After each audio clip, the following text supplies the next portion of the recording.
دوستو، آپ دھاتوں اور غیر دھاتوں کی طبعی خصوصیات سے بخوبی واقف ہیں۔ ہم سبھی جانتے ہیں کہ دھاتیں سخت، کھنکدار اور چمکدار ہوتی ہیں۔ اس کا مطلب یہ ہے کہ دھاتیں ورق پذیر اور تار پذیر ہوتی ہیں۔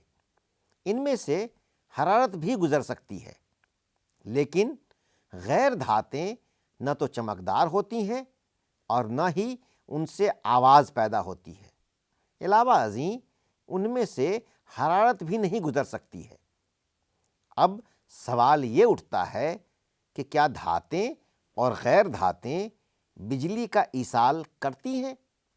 اس سوال کا جواب دینے کے لیے بحیثیت ایک استاد آپ اس کا مظاہرہ کر سکتے ہیں یا کوئی سرگرمی انجام دے سکتے ہیں۔ اگر آپ کلاس روم میں اس کا مظاہرہ کرنا چاہتے ہیں تو آپ کو کیا کرنا چاہیے؟ ظاہر ہے ہمیں اس عمل میں بچوں کو شامل کرنا ہوگا۔ اگر ہم اپنے طلباء کو اس میں شامل کریں گے تو انہیں بآسانی سمجھ میں آ جائے گا۔ کچھ بچے عمدہ کارکردگی کا مظاہرہ کرتے ہیں تو کچھ طلباء ترسیل کے عمل کو بہت اچھی طرح انجام دیتے ہیں، تو کچھ طلباء تجربات کی منصوبہ بندی اور خاکہ کشی زیادہ بہتر طریقے سے کرتے ہیں۔ کچھ طلباء مشاہدات کا اندراج بہت خوبصورت انداز میں کرتے ہیں۔ اگر ہم اپنے طلباء کو شامل کر لیتے ہیں تو تجربہ کی انجام دہی ان کے لیے بہت آسان ہو جاتی ہے۔ اب آپ طلباء سے اس سرگرمی کو انفرادی طور پر یا گروہی شکل میں انجام دینے کے لیے کہہ سکتے ہیں۔ لہٰذا جب ہم غیر متجانس گروپ کی بات کرتے ہیں تو اس کا مطلب یہ ہے کہ ہمارے گروپ میں مختلف صلاحیتوں والے اور مختلف پس منظر سے تعلق رکھنے والے بچے شامل ہوں۔ برائے مہربانی یہ بات ضرور یاد رکھیں کہ ہمیں مخصوص ضروریات والے بچوں کو بھی لازمی طور پر شامل کرنا ہے۔ لہٰذا اس سوال کا جواب حاصل کرنے کے لیے سبھی بچوں کو مساوی مواقع فراہم کیے جائیں گے۔ کیا دھاتیں اور غیر دھاتیں واقعی بجلی کا ایصال کرتی ہیں؟ آئیے اس تجربہ کو انجام دیں۔ میرے سامنے اشیاء کے مختلف سیٹ رکھے ہوئے ہیں۔ اب ہم کیا کریں گے؟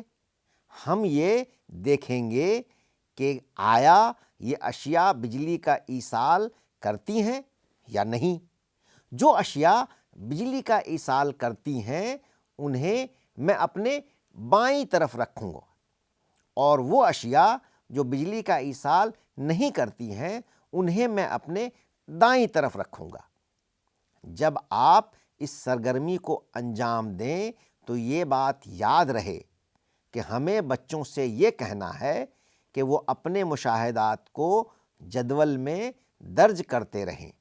یہ جدول آپ انہیں فراہم کر سکتے ہیں، جیسا کہ میں آپ کو دکھا رہا ہوں۔ آپ بچوں سے کہہ سکتے ہیں کہ وہ اس قسم کی جدول کو خود بنائیں۔ اب سرگرمی کو شروع کرنے کے لیے میں نے پہلی شے کے طور پر لوہے کی کیل کا انتخاب کیا ہے۔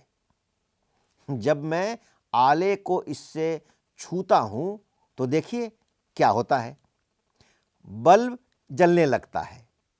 ظاہر ہے کہ اس مشاہدے کو آپ کے بچے جدول میں نوٹ کریں گے۔ اسی طرح جب ہم ایلومینیم کے ورق کو اس آلے سے چھوتے ہیں تو اس مرتبہ بھی بلب جلنے لگتا ہے۔ اب اگر میں اس شے کو چھوتا ہوں تو دیکھیے بلب نہیں جلتا ہے۔ لہٰذا جیسا کہ میں نے شروع میں کہا تھا کہ جن اشیاء کو چھونے سے بلب جلے گا انہیں میں اپنی بائیں طرف رکھوں گا۔ اب کیا ہم اس شے کے ساتھ آزمائیں؟ آئیے دیکھیں کیا ہوتا ہے۔ دیکھیے اس مرتبہ بھی بلب جلنے لگتا ہے۔ اس شے کو میں اپنی بائیں طرف رکھ دوں گا۔ آئیے اب دیکھتے ہیں کہ اس شے کے ساتھ کیا ہوتا ہے۔ بلب نہیں جلتا ہے، لہٰذا اس شے کو بھی میں اپنی دائیں طرف رکھ دوں گا۔ اس طرح جن اشیاء میں بجلی کا ایصال ہوا ہے ان پر ہم اپنی مشاہداتی جدول میں نشان لگائیں گے، اور جن اشیاء کے معاملے میں بلب نہیں جلا تھا انہیں اس جدول میں نوٹ کر لیں گے۔ ایک تسہیل کار کے طور پر آپ کو یہ نتیجہ اخذ کرنا ہے کہ ایلومینیم کا ورق، لوہے کی کیل اور پنسل لیڈ وہ اشیاء ہیں جن میں بجلی کا ایصال ہوا ہے، اور سلفر پاؤڈر، کوئلے کا ٹکڑا وہ اشیاء ہیں جن میں بجلی کا ایصال نہیں ہوا ہے۔ اب اس بنیاد پر ہم یہ نتیجہ نکال سکتے ہیں کہ جن اشیاء میں بجلی کا ایصال ہوا وہ دھاتیں تھیں، اور جن اشیاء میں بجلی کا ایصال نہیں ہوا وہ غیر دھاتیں تھیں۔ لیکن یہاں ایک سوال پیدا ہوتا ہے، اور بحیثیت ایک تسہیل کار آپ نے اسے اپنے طلباء کو بتانا ہے کہ گرینائٹ جونین لیڈ ہے، یہ خالص گرینائٹ نہیں ہے، اس میں کوئلے کی آمیزش ہے۔ لہٰذا آپ کو بچوں سے یہ سوال کرنا ہے کہ یہ غیر دھات ہے لیکن اس کے باوجود بجلی کا ایصال کرتا ہے، لہٰذا ہمیں ان اشیاء کے بارے میں بھی بات کرنی ہے جو مستثنیٰ ہیں۔ مثال کے طور پر مرکری ایک دھات ہے۔ عام طور سے دھاتیں ٹھوس اور سخت ہوتی ہیں، لیکن مرکری رقیق شے ہے۔ اسی طرح آیوڈین چمکدار شے ہے، لیکن یہ غیر دھات ہے۔ ان سرگرمی سے ہم نے کیا نتیجہ اخذ کیا؟ اس سرگرمی کے ذریعے ہمارے طلباء کیا سیکھیں گے؟ انہوں نے کیا حاصل کیا؟ وہ تجربہ انجام دیتے ہیں، منصوبہ بندی اور اس کی خاکہ کشی کرتے ہیں۔ ہمیں ان باتوں کا خیال رکھنا ہوگا چونکہ انہوں نے اشیاء کو دو گروپوں میں رکھا ہے، جن میں سے ایک گروپ دھات، دوسرا غیر دھات ہے۔ اس کا مطلب یہ ہے کہ وہ اشیاء کی درجہ بندی کر سکتے ہیں۔ لہٰذا اگر ہمارے طلباء اشیاء کی درجہ بندی کرنے کے اہل ہیں تو اس کا مطلب یہ ہے کہ وہ شناخت کرنے اور فرق کرنے کے اہل ہیں۔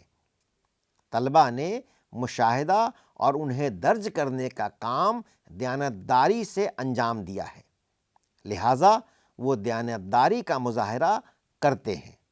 ظاہر ہے جب وہ تجربہ انجام دینے کا کام مکمل کر لیتے ہیں تو وہ آس پاس کی جگہ کو بھی صاف کرتے ہیں۔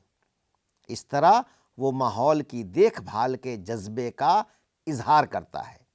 جیسا کہ میں نے پہلے کہا تھا، ہمیں مخصوص ضروریات والے طلباء کو بھی شامل کرنا ہے، لہٰذا جب ہم مذکورہ سرگرمی کا مظاہرہ کر رہے ہوں تو برائے مہربانی اس بات کو یقینی بنائیں کہ جب آپ ایسے بچوں کے ساتھ کسی تجربہ کو انجام دیں یا سرگرمی کا مظاہرہ کریں تو انہیں اسے چھو کر محسوس کرنے کا موقع فراہم کریں تاکہ وہ یہ سمجھ سکیں کہ کس قسم کا تجربہ انجام دیا جا رہا ہے۔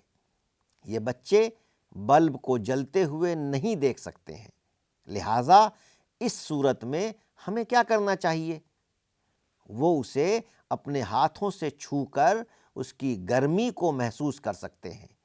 اگر ممکن ہو تو بلب کی جگہ بزر کا استعمال کیا جا سکتا ہے تاکہ وہ اس کی آواز کو سن سکیں۔ لہٰذا ایک تسہیل کار کے طور پر ہمیں سرگرمیاں انجام دینے کے عمل میں سبھی طلباء کو شامل کرنا چاہیے۔ اس سے بچوں کو سائنسی عمل میں شامل ہونے میں مدد ملے گی۔ شکریہ۔